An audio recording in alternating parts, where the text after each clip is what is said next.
যে বইটা নেওয়ার জন্য আমি এসেছি, যেটা আজ থেকে 30 বছর আগে পাবলিশ হয়েছিল, আবার 30 বছর পরে রিপাবলিশ হলো। এই বইটা পড়ার আমার খুব ইচ্ছে ছিল। 30 বছর আগে যখন বইটা পাবলিশ হয়েছিল আমি পড়িনি, তাই এখন আবার ওটা পড়বো বলেই আমি এটা বইটা মানে কিনবো বলেই বইমেলা দেখেছি। এই একটা বই আছে, এই একটা বই। এই বইটা একটু কোন বইটা যেটা 30 বছর পর? এই বইটাই 30 নেতাজি বছর পর। গেলেন কোথায়? এই বইটা 30 বছর नेताजी পর गैलन। আবার নিউ नेताजी गैलन कोता है अर्थात नेताजी कहाँ गए, ये इस विषय को लेकर ये पुस्तक बहुत प्रासंगिक है। পরে বইটা আজকে এই বইটা বেরোলো, নেতাজি চিতাভস্য। নেতাজি চিতাভস্য কি আদৌ নেতাজি? আচ্ছা, যেটাকে নিয়ে অনেক চর্চা আছে। অনেক জাপানে রয়েছে। হ্যাঁ, জাপানে রয়েছে। উনি ওইটা চিতাভস্যটা, এটা নিয়ে একটা বিতর্কিত একটা সাবজেক্ট। মানব সভ্যতা যতদিন থাকবে বই ততদিন থাকবে। ডিজিটাল মিডিয়া, সোশ্যাল মিডিয়া আসবে যাবে, বই থেকে যাবে।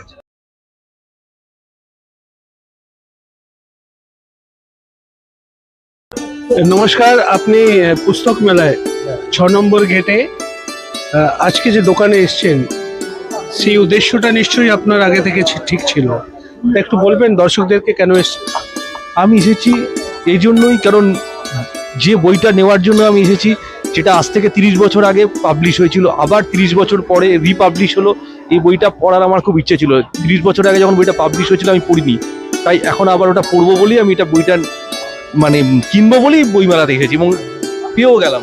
30 বছর আগে বইটা পাবলিশ হলো, এখন বয়স কত আপনার?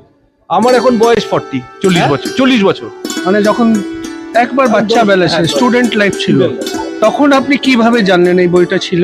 সেই সময় চর্চাটা কি ছিল? তখন আমি জানতে পারিনি, কিন্তু পরে আমি পেপার বলুন, আমার বন্ধুদের বলুন, বিভিন্ন আর্টিকেল থেকে এই বইটার ব্যাপারে জানতে পেরেছি। মানে বইটা প্রাসঙ্গিক অনেক। একদম একদম, কারণ নেতাজি আমাদের সবার কাছেই একটা কি বলবো, বাঙালির একজন হিরো। তার সম্বন্ধে অনেক অজানা অচেনা জিনিস আমরা জানতে চাই, সেই জন্য বাঙালিদের হিরো বলে তো নেতাজিকে ছোট করে দিলেন। নেতাজি সারা বিশ্বের হিরো, বিশ্বর হিরো। একদম এটা আমারই ভুল, এটা ইউনিভার্সাল হিরো। একদম উনি ইউনিভার্সাল হিরো। এবং আমার বাদ চলে যাবো তাহলে। না না না, এটা কখনোই না। উনি আমাদের ন্যাশনাল হিরো বলা যায় ওনাকে। National hero. একদম। আপনি অ্যাজ এ পাবলিশার না বিক্রেতা? Publisher। আচ্ছা, পাবলিশার। নমস্কার, আপনার নাম বলুন। তপন কুমার বসাক। আপনার পরিবেশন কোনটা? আমার নিউ ভারত সাহিত্য ঘটি। ওকে। এই বইটা 30 বছর আগে পাবলিশ হয়েছিল। লেখকের সঙ্গে যখন আমাদের যোগাযোগ হয়, তখন উনি আমাদেরকে যেটা দেয় যে 30 বছর আগে বইটা পাবলিশ হয়েছে, তারপর এটা মুদ্রণ হয়নি। আমরা নতুন করে এই বছর বইমেলাতে এটা আবার প্রকাশিত হলো। এই বইটার প্রাসঙ্গিকতা এত গম্ভীর আছে, আর দর্শকরাও, রিডার্সরাও আগ্রহী হয়ে বইটা কিনতে চাইছে। এর পেছনের কারণটা কি আছে? কারণ বইটা আমাদের তথ্য আছে। ডক্টর জয়ন্ত চৌধুরী একজন নেতাজি গবেষক। উনি নানান রকম ভাবে তথ্য দিয়ে বইটাকে দাঁড় করিয়েছে, যেটা নাকি পাঠক মহলে ব্যাপকভাবে সাড়া দিয়েছে।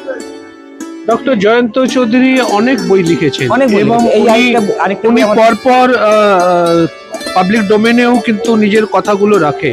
ডক্টর জয়ন্ত চৌধুরী একটা লেখক হিসেবে আর একজন নেতাজি সুভাষচন্দ্র বোসের অনুগামী হিসেবে আপনি কিভাবে ওনার ব্যাখ্যা করবেন?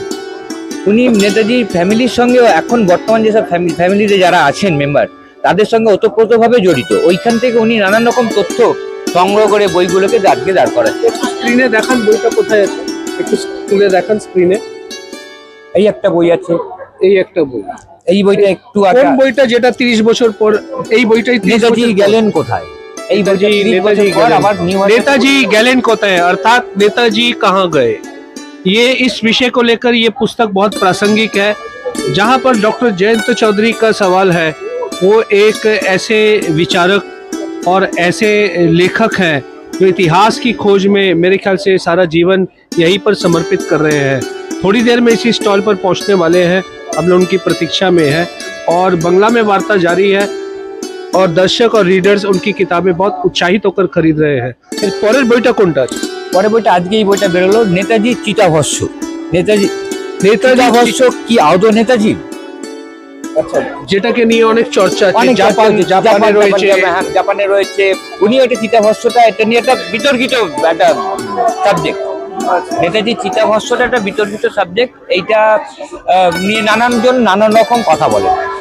আচ্ছা, আপনি একটু ক্যামেরার সামনে মুখ রেখে বলুন। এখন তো বই কিনলেন, তখন 10 বছর ছিল এই বই কথা শুনে। আপনি 30 বছর পর, 40 বছর যখন আপনার পূর্ণ হচ্ছে, তখন বইটা কিনতে এসেছেন। নেতাজি সুভাষচন্দ্র বোস কে আপনি কতটা চেনেন এবং কি বলবেন? নেতাজি সম্বন্ধে আমি কি, দেখুন, ওনাকে, উনি এমন মহান মানুষ যে ওনার সম্বন্ধে বলার মতো দৃশ্যটা আমার নেই, কিন্তু আমি ওনার সম্বন্ধে বিশেষ কিছু জানতে চাইছি। আমি প্রত্যেক বছরই বইমেলা এলে নেতাজি সম্বন্ধেই অনেক কিছু পড়ি।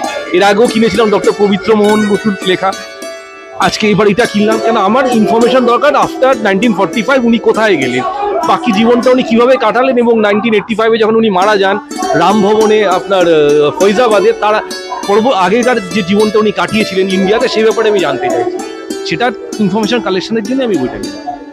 নেতাজি সুভাষচন্দ্র তো এখানে নিয়ে ছিল। এখন যে চর্চা হয়েছে, তা সেই জায়গায় আপনি কোনো প্রতিক্রিয়া দিতে চান? এই যে বইটাও পরিবেশন হয়েছে 30 বছরের পরে, এবং ডক্টর জয়ন্তকে কি শুভেচ্ছা বার্তা দেবেন? না, ডক্টর জয়ন্তকে আমি কালকেও মিট করেছি। কালকে রামকৃষ্ণ মিশনের তরফ থেকে একটা তাই ভাই বিক্রি করে অনুষ্ঠান হয়েছিল সকালে। এই নেতাজিকে নিয়ে। সেখানে উনি এই কথাটাই বলেছেন যে যদি এখান থেকে যদি 1941-এ নিষ্ক্রমণ হয়ে চলে যান, তখন ওই যে যেখানে যে বলা হয় না ডক্টর শিশির বোস, ওনার এই একটা আপনি শুনুন, ডক্টর শিশির বোস যে গাড়ি করে নিয়ে গেছেন, এই কথাটা মিথ্যা, এই কথা সত্যি নয়। সেই কারো ব্যবহারও হয়নি। আর ডক্টর শিশির বসু ছিলেন না, তালিব সিং না, নিরঞ্জন সিং তালিব। নিরঞ্জন সিং তালিব, তিনি ছিলেন শিখ নেতা। তিনি বেরিয়ে গিয়ে ছদ্মবেশে নিরঞ্জন সিং তালিব তাকে নিয়ে যান, দেখে একদিন তিনি এখানে অবস্থান করেন বাইরে। মানে উনি পাঁচিল টপকে, বাড়ির পাঁচিল টপকে বেরিয়ে যান, সেটা গ্যারেজ আছে, গ্যারেজের ভেতর দিয়ে বেরিয়ে আসেন। নিরঞ্জন সিং তালিব তাকে নিয়ে গিয়ে শিখদের আশ্রয়ে একদিন রেখে দেন, তারপরে তাকে তারা নিয়ে যান। এটা নিষ্কামনের সত্যিকারের কাহিনী, এবং সেটা জয়ন্তী চৌধুরী কালকে বলেছেন। ঠিক আছে, no problem। তা আপনার অনেক অনেক ধন্যবাদ, আপনি এত সুন্দর অল্পর মধ্যে একটা বিশ্লেষণ দিলেন।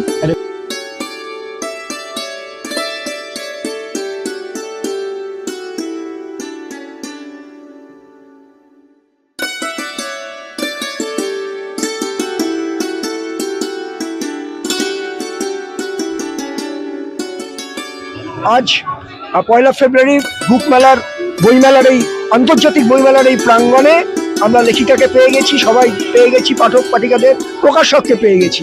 সুতরাং অত্যন্ত আনন্দিত, এবং ছোটদের বই খুব ভালো প্রয়োজন, কারণ গোয়েন্দাগিরিটা ছোটবেলা থেকে শুরু হয়। লেখিকা কি বলবেন?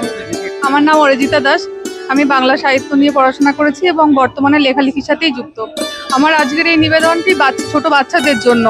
বিশেষ করে দেখুন, বর্তমান দিনে আমরা তো ডিজিটাল মিডিয়ায় বাস করছি, এবং এই যে যান্ত্রিক একটা যুগে যে আমরা বাস করছি, শিশু মনের মধ্যে তারা সবসময় খোঁজে কিভাবে মোবাইল, কিভাবে কম্পিউটার কিংবা অন্য কিছু জিনিস নিয়ে, কিন্তু এই ছোট থেকে পড়াশোনার যে ধারাবাহিকতাটা সেটাই তাদের মধ্যে থাকছে না।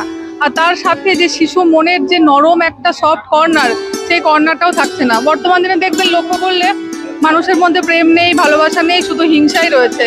হিংসা রয়েছে, মারামারি, রক্তারক্তি, আমরা শুধু এগুলোই দেখতে পাচ্ছি। এবার ছোট একটা চারা গাছ, তাকে যদি আমরা ছোট থেকে যত্ন না করি, সে কিভাবে একটা ভালো ফুল কিংবা ফল দেবে? একটা বাচ্চার মন যদি ছোট থেকে পবিত্রভাবে, সুন্দরভাবে তৈরি হয়, এবং সেটা তৈরি করতে পারে একমাত্র বই ছাড়া আর কিছু পারে না। তাই বাচ্চার হাত থেকে মোবাইলটা এবং কম্পিউটারটা সরিয়ে দিয়ে যদি একটা বই ধরিয়ে দেওয়া যায়, সে অনেক কিছু শিখতে তো পারবেই, এবং নতুন করে ভাবার চেষ্টা করবে অনেক কিছু। যে অনেক জিনিস, সব জিনিস আমরা জানি না, কিছু জিনিস আমরা বই থেকে শিখি, এবং কিছু জিনিস আমরা প্রকৃতি থেকে শিখি। তো বই কিন্তু সেই প্রকৃতির পাঠটাও আমাদের দেয়। সেই কারণে উদ্দেশ্যকে সামনে রেখে আমার এই বইটি আমি আজকে প্রকাশ করেছি। জয়ন্তদা, সোশ্যাল মিডিয়ার পাবলিক ডোমেনকে ভেঙে বাঙালির বুক রিডার্স বইকে ছাড়েনি, বইয়ের সাথে প্রেম এখনো রয়েছে। এই বই মেলা আজকে প্রমাণিত হচ্ছে, কি বলবেন? মানব সভ্যতা যতদিন থাকবে, বই ততদিন থাকবে। ডিজিটাল মিডিয়া, সোশ্যাল মিডিয়া আসবে যাবে, বই থেকে যাবে। ডিজিটাল মিডিয়া আসে, হঠাৎ চলে যায়, মেমোরি খুব 6 মাসের বেশি থাকে না। সাধারণত আমরা বলি সাংবাদিকতা জগতে 6 মাসের বেশি মানুষের মেমোরি থাকে না। সংবাদপত্র যেটা পড়ে 6 মাস পরে আবার ফিরে এলে সে নতুন ভাবে। ফলে বইটা কিন্তু থেকে গেলে আবার 6 মাস পরে পড়লে মনে থাকবে। আমাদের ছোট বোন লেখিকা, ওনাকে আশীর্বাদে কি? নিশ্চয়ই আশীর্বাদ করার ধৃষ্টতা আমার নেই, মা সরস্বতীর আশীর্বাদ উনি পেয়ে গেছেন, তাই উনি লিখছেন। আরো লেখা চালিয়ে যান আরো।